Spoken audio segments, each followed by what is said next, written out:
EPIK interview questions and tips. You can also use this for other applications. It doesn't have to just be Korea. But this is more related to Korea. I will also mention things about personal experiences and my friends' experiences. Here are some tips about your interview. The focus is going to be on your application form. I'm going to tell you now, 20 minutes of it was just going through your information and making sure you say the exact same as your application. So know your dates. I mean, you can look at it if you print it out in front of you. So it doesn't have to be in this order. So first one, what is EPIK? Rather than asking this question, other questions from your point of view, it's about teachers coming to Korea, teaching in public school. You should look at it from their point of view. It is for the students to become comprehensive English language users by the time they finish high school. Look at all the questions from their point of view. So why South Korea becomes why EPIK?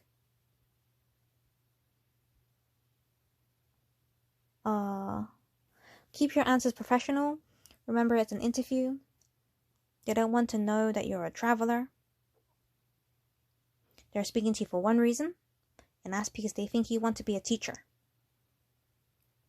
If you're going to tell them you're traveling around, that does not sound good for you.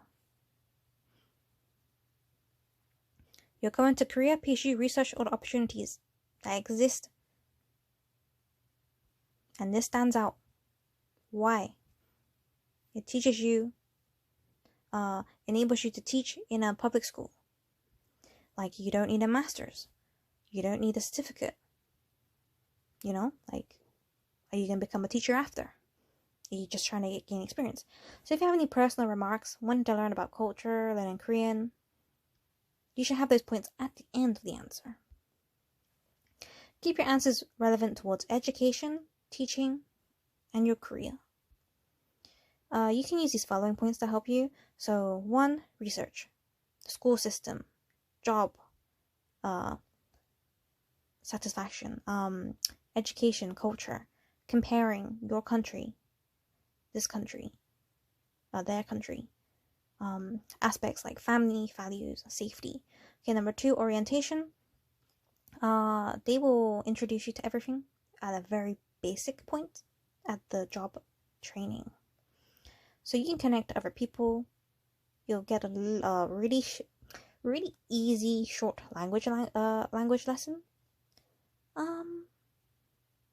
But I think you should learn it properly on your own, or find a tutor. Not language exchange, because they're not actually good in Korea. Pay for a class. You're gonna be earning money.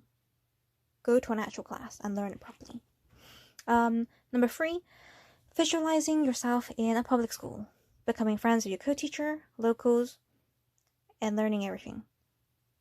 This is actually pretty important. They're not your real friends, by the way, but you need to get along with them. If they want to drink, you're gonna go out and drink with them. I'm gonna say this now. If you're a male, you're definitely going out. If you're a female, you can kind of get away with it. Education section. They want to know about how you can use your major to teach Korean students. Convince them that it's relevant, how it's practical. You need to target your audience. Say, it helps me do this for Korean children. How your knowledge is more relevant to their Korean children, not American. Think about other stuff in university, like communication skills, delivering information to large groups. Talk about teachers, managing skills, things that are transferable. There's a lot of things. I'm not sure what you've done in your past. So you might have to think a lot. They might ask you why you want to teach English. Don't give any bullshit, because they basically can see it and know. It's very common to say you want to help children learn English. Yeah, everyone says that. Like, literally everyone says that. You need to say something that makes you stand out. It is very, very competitive. And I think you may have read things online, like, You want to go to a city? That's competitive. Think about it. How did you gain experience? What makes you valuable? Why do you really want EPIK? With the location, they'll ask why. Why Seoul? Why Busan? Everyone says Seoul, everyone says Busan. And you might not get placed there. You get randomly placed. Are you going to be unhappy? Just let them know it's a preference and it doesn't matter. Then you can probably get a spot. If you get the actual place, that's great. Because if they don't think you're that good during your interview, and you seem like, I only want this one spot, they may not even offer it to you. Okay, with co-teaching questions, try to imagine you're the co-teacher. You might discover the justifications in approach towards you. Now, this is a little bit harder when you have a co-teacher. If your co-teacher just wants you to pronounce words in the classroom, the interviewer might say, what would you do? It's often that teachers will say that they will speak to the co-teacher after the class and convince them. But if you imagine being a teacher right now in a local elementary school, and you've been there for years and years, and this new person comes in with more pay, and you're thinking, oh, you're important in your job and you're very good at it. Then the next thing you have is you're teaching Korean. Well, someone that comes over and is now technically your assistant. Actually, they're your superior, but they're assisting you in the class. They fly all the way from Korea to your country, into your school on the first day, and now you're giving them all of the responsibility? No, of course not. You have to gain their trust. You have to show them that you know what you're doing.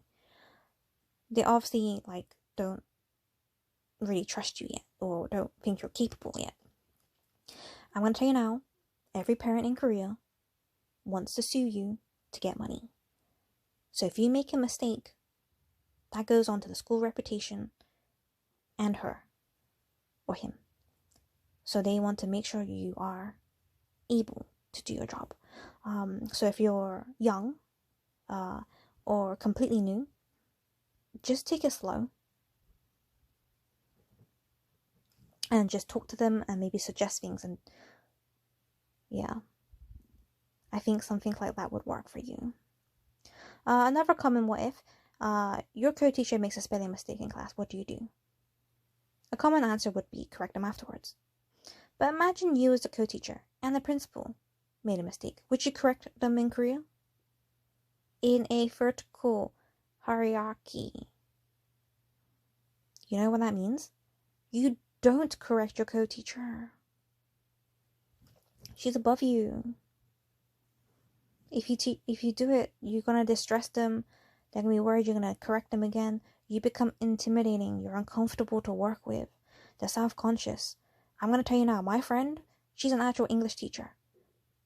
Nobody wants to sit next to her in her school, and she's been there for 6 years. She decided to learn Korean.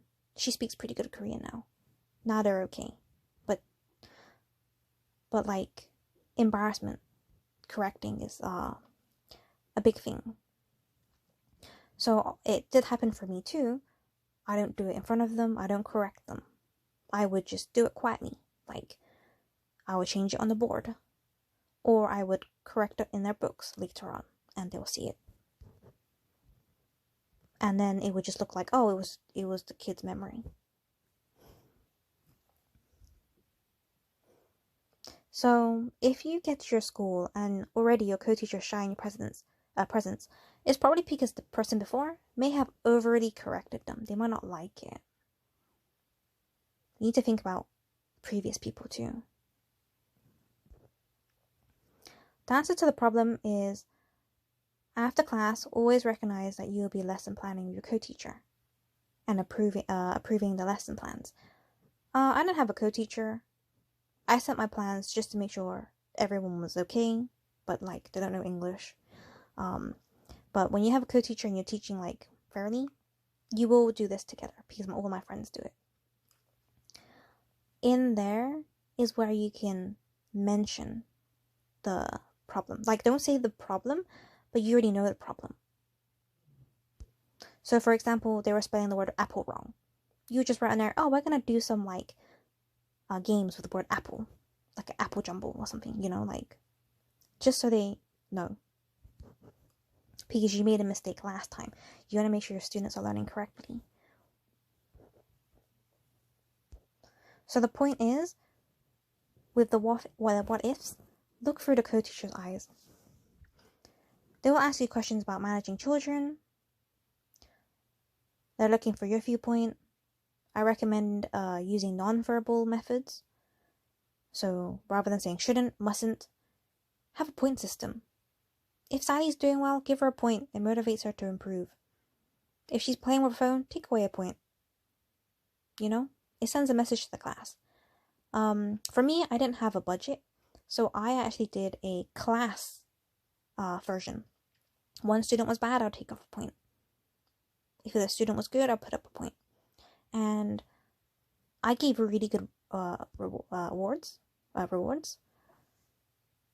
And it's not as easy as like young kids. Mine were a lot older. They're already at like the puberty age, and everyone has told me they hate their students at their age. But I really loved them. I was teaching 6th graders mainly.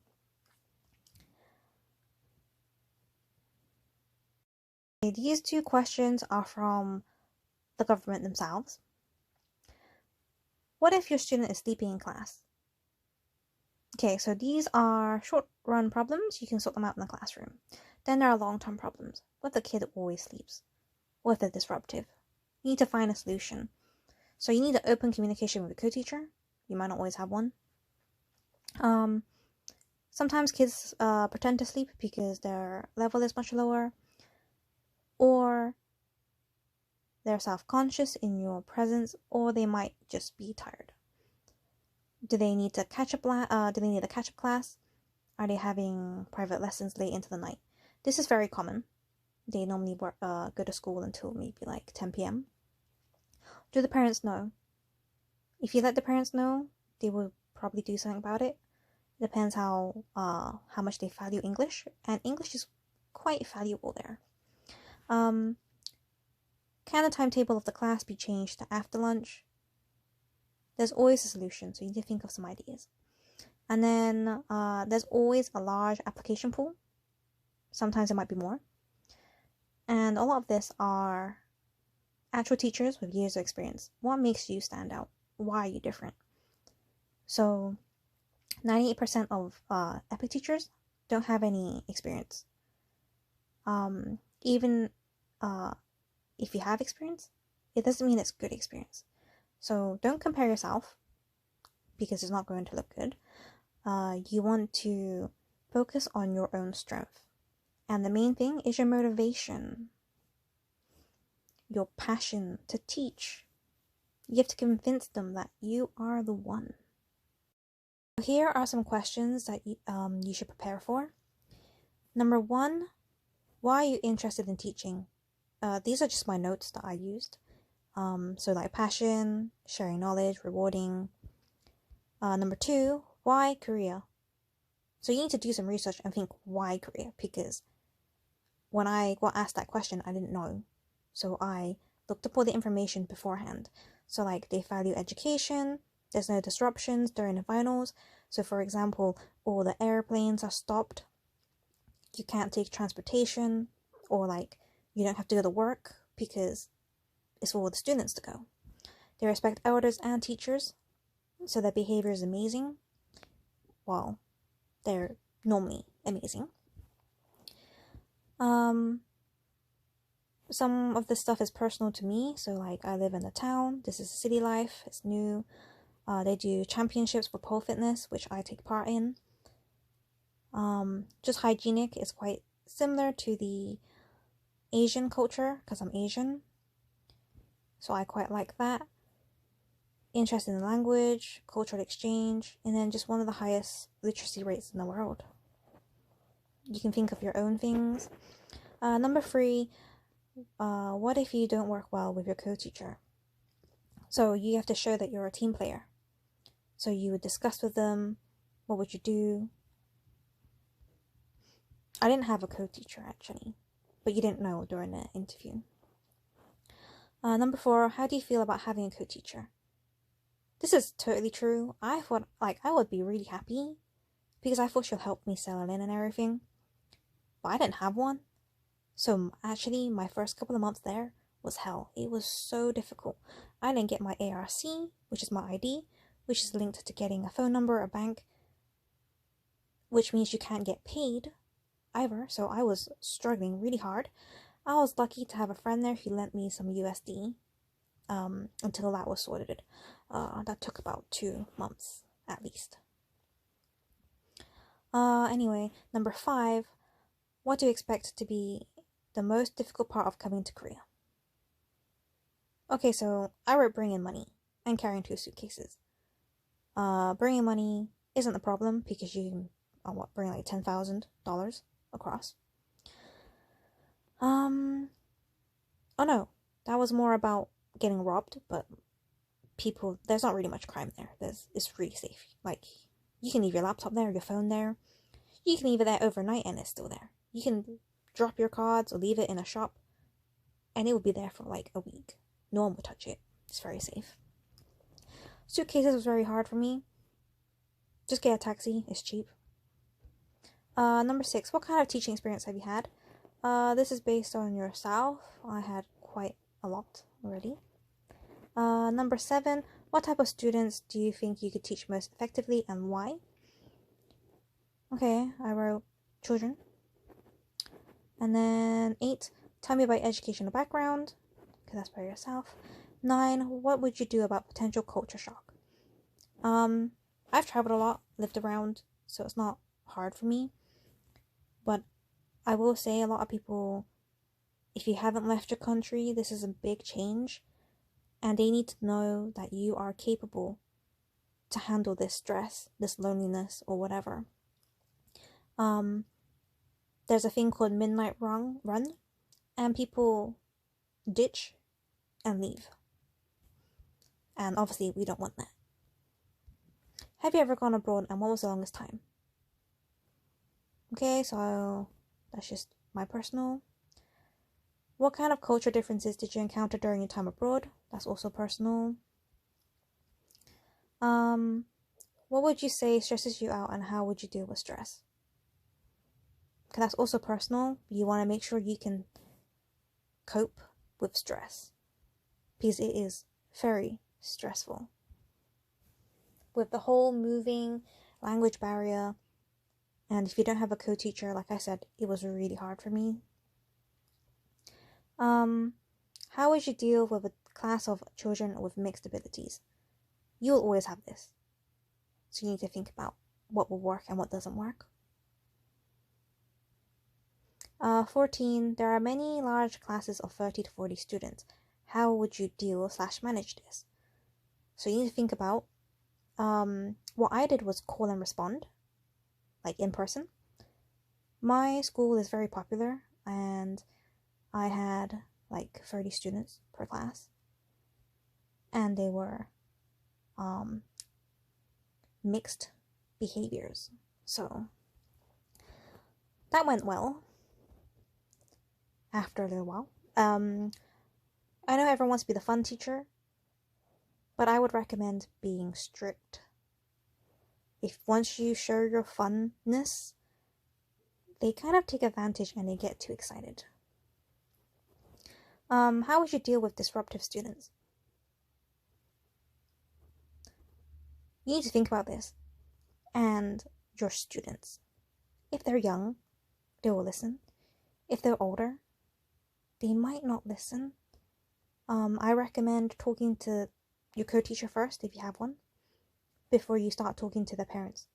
But normally if you tell their parents, they will listen because they respect or should respect their parents. We had one that was really difficult, and he would hit the teachers. There's no such thing as suspension in Korea because education is very important. We actually changed my office into a counseling room, so I got put somewhere else later on. But everything is safe for you because if you're like, my class was fun. Never had a problem with students. 16. What kind of qualities do you think you have that are important to teaching? Okay. Tell me about your education philosophy. Tell me about your relationships with your referees. How would you make an effort to connect with 600 students? Oh my god, this was hard. This was really hard. Everyone wanted you to know the students' names. And it is really hard because, like, I had the elder students, so after a year, they would leave. Then I get new students. And I didn't go at the beginning of the year. I went halfway during the year. And I didn't know Korean at the beginning. It was really hard. I didn't have that personal connection, and the teachers didn't like it.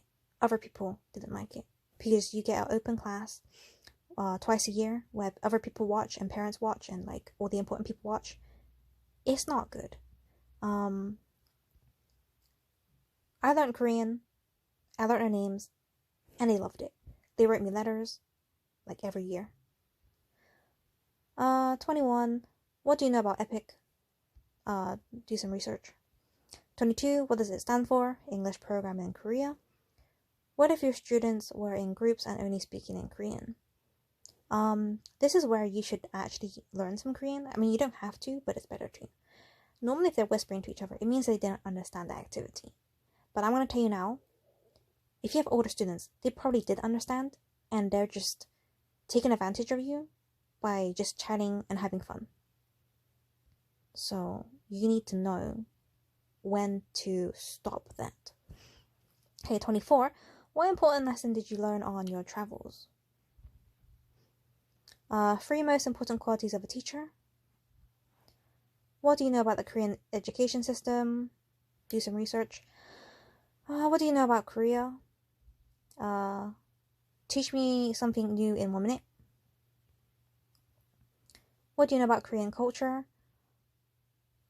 Have you worked with kids with language barriers?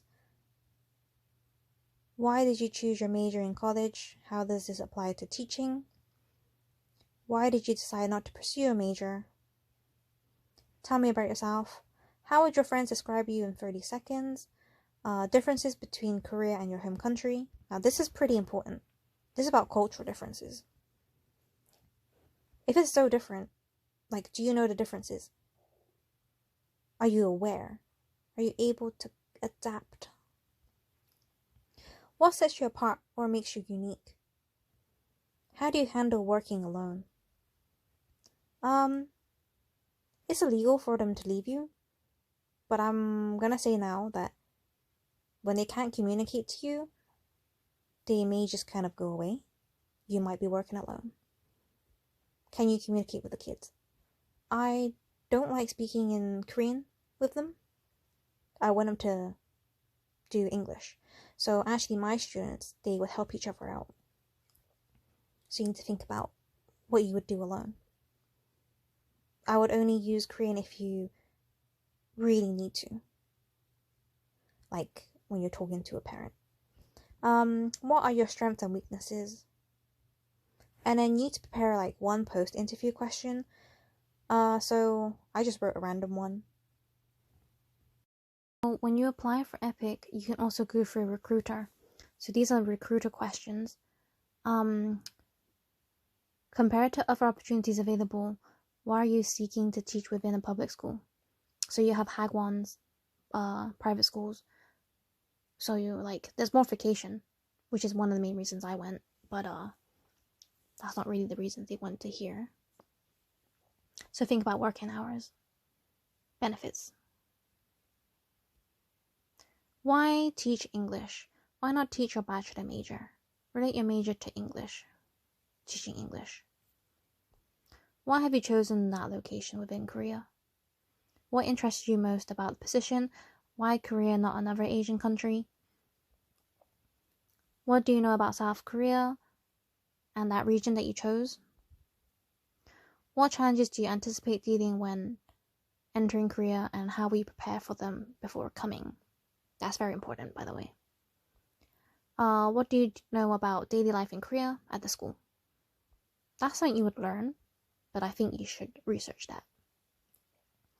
How will you deal with racial discrimination? That's very common. So you need to have a think about that. What was your major, and how can you relate it to ESL? What was your original plans when you chose your major? Don't sound like a dumb kid. Just make it sound a bit better.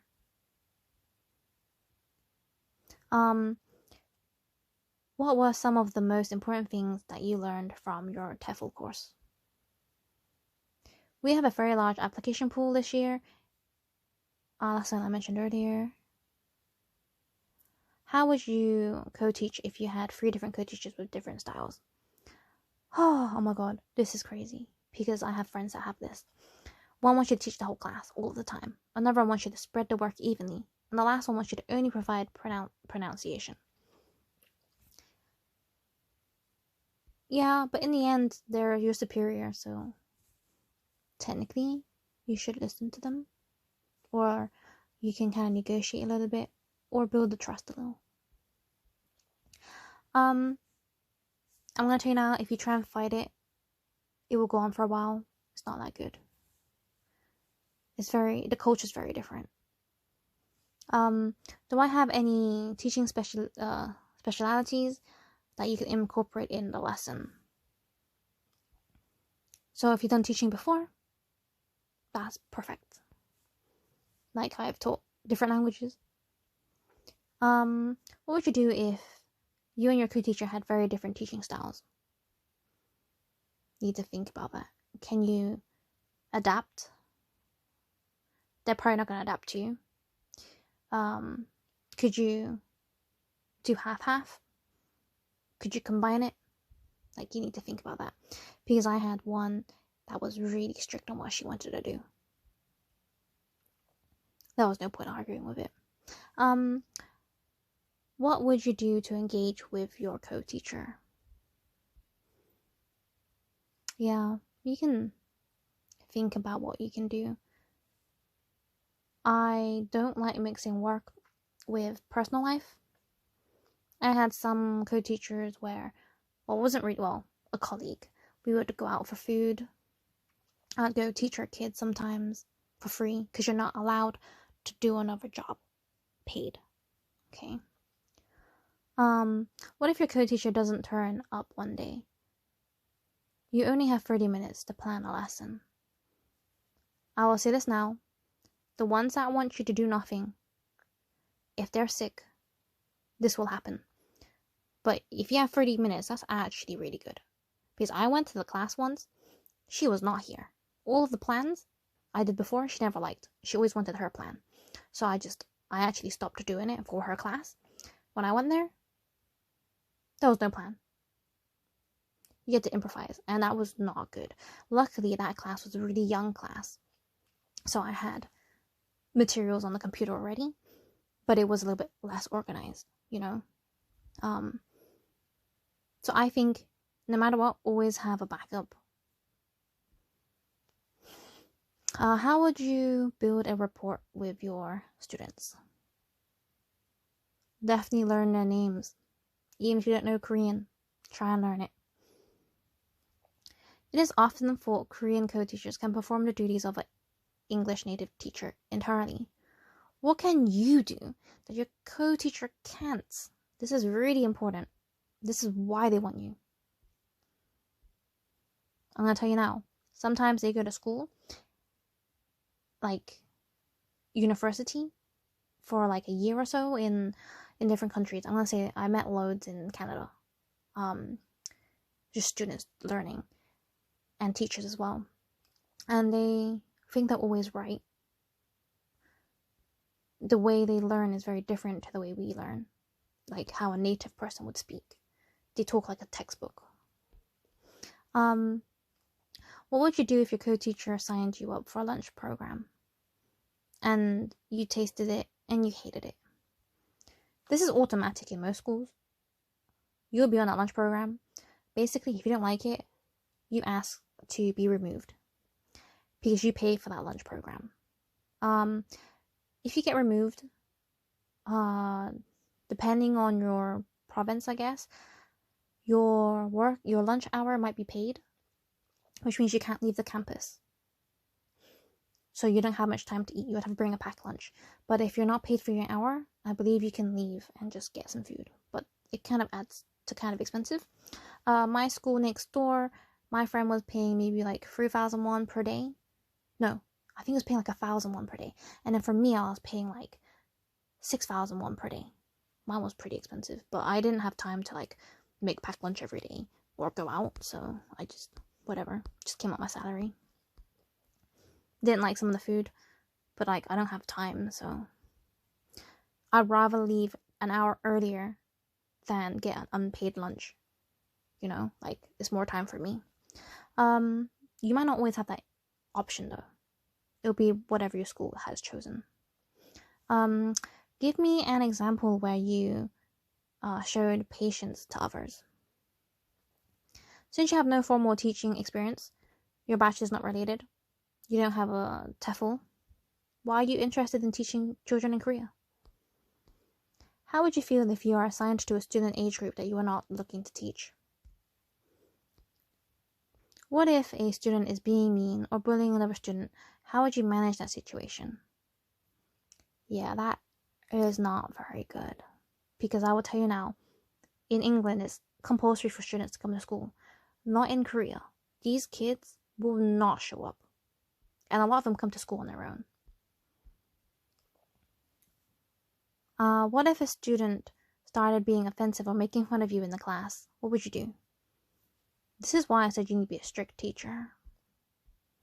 Yeah, you can tell other people, but I mean, technically they shouldn't make fun of you. They might be very interested in you if you look different. Remember, lots of Koreans haven't been out of the country or seen like a different race. If you're in Seoul, it might be a little bit different. But other places, like one of my friends has really curly hair, they all want to touch his hair. You know, when they're young, it's kind of cute, but when they're a little bit older, it's a bit weird, I think. But whatever. How would you feel if your principal or co-teacher asked you to teach additional classes after school? Yeah, I don't like that. I was not happy about that. But you might be told to do that. What did you learn from your education experience and how can it help you teach students? Describe your favorite teacher and what were his or her attributes that most impacted you as a student. How would you reach out to uninterested students? You need to make your classes fun. My classes were amazing. They loved it. Oh yeah, here. Pique their interest. So lots of Koreans don't like Japan. So like when I did Pokemon themed stuff, they were really aggressive. That was not good. I would avoid that. But they do really like Duk though. That's not a bad thing to bring in. What would you do if there was a student sleeping in the class? What does co-teaching mean to you? What would you do if your co-teacher was not pronouncing the words properly or making mistakes? Yeah, don't do it in front of the kids because it's their... You hurt their pride. Or we call it face. What would you do if your co-teacher was shy? Yeah, this is weird for me because I'm thinking like, how can my co-teacher be shy? But the another thing is, what if you're shy? Like, I'm not shy, but if you're both shy, that's not very good. What would you do if there was a last minute change to your schedule? Meeting and stuff. I'm going to tell you now, that happens all the time. Ever since pandemic, every day I had to change the whole year timetable. I got really annoyed with it after like a week of doing that every day. That I just stopped doing it. I just pretended I had it. But, I mean, you shouldn't have done that, but, like, it was changing every day. You just had to have a backup plan. But, like, she wanted, like, a full schedule of the whole year to give to the parents, but it was just, like, non-stop changing. That's when I first started. Oh, that was horrible. Horrible time. Explain a time when you had to change your plans suddenly. Oh, there we go. Everything went online, or everything was cancelled. What if you have a conflict with your co-teacher or member of staff? What would you do to resolve it? You need to fix that and apologize. Because pride is really important for them. Especially, you are probably younger than them. So it's even more important. You have to respect your elders. What if your co-teacher isn't helpful? I will tell you now. They can be very unhelpful. You need to be independent and confident in your own skills. This is why I said learn Korean, because I had to get my own bank. I had to set up everything, and I literally did everything by myself from day one. It was hard. What do you think are the strongest and weakest points of your lesson plan that you created? I don't know what you made. As South Korea is very technically advanced country, in what ways would you incorporate new technology into your classroom?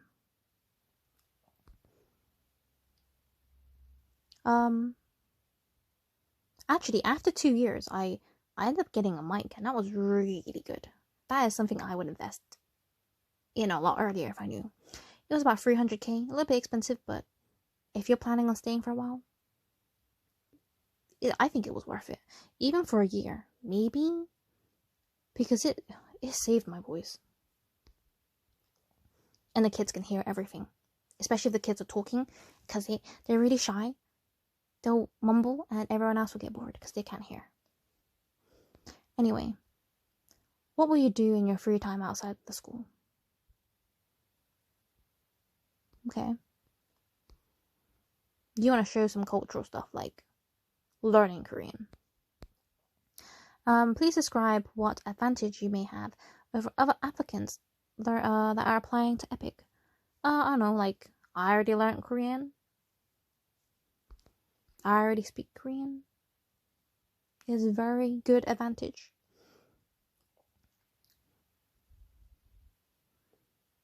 What would you do if you are not accepted into the program? Apply elsewhere. What do you think will be the most difficult part of living in Korea? Yeah, I was not good with spicy food. I was sick every day from the food because I never eat spicy food. This took me a really long time to get used to. Yeah, that was not good. Would you be willing to commute 1 hour each way from your apartment to the school? Yeah, that's a very long time. I hated that. That was the worst thing. Korean people like to party hard after work, and you might feel pressured to come out every day. How would you respond? Yeah, this is just me, but like I said earlier, men should technically go if you want to be promoted, usually, but you'll always keep your job. You don't have to get along with them, but it's better to get along with them because they'll help you. When you have a problem, they will help you if you're their friend. Females, you can females drink just as hard, but I think you can get away with it a little bit better. Do you plan to return home after your contract 1 year, or do you plan to continue teaching? No one wants you there for a year. You have to say you're continuing, of course. Like, I only planned a year. I ended up staying for years. Mainly because COVID just happened when I arrived.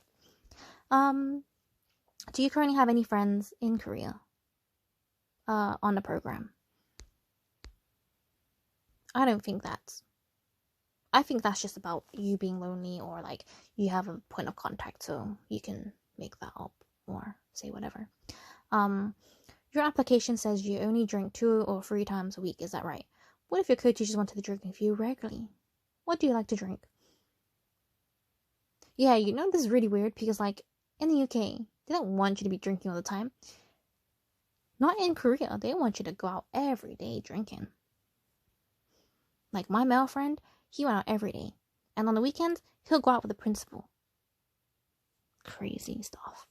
But they had such a good relationship. Like, his school let him go home for lunch. Let him leave like 2 hours early or an hour early every day. And still get paid for it. It's amazing. My other male friend, in the city, he got to leave like 20 minutes early every day as well. Because they didn't want him to wait for a bus.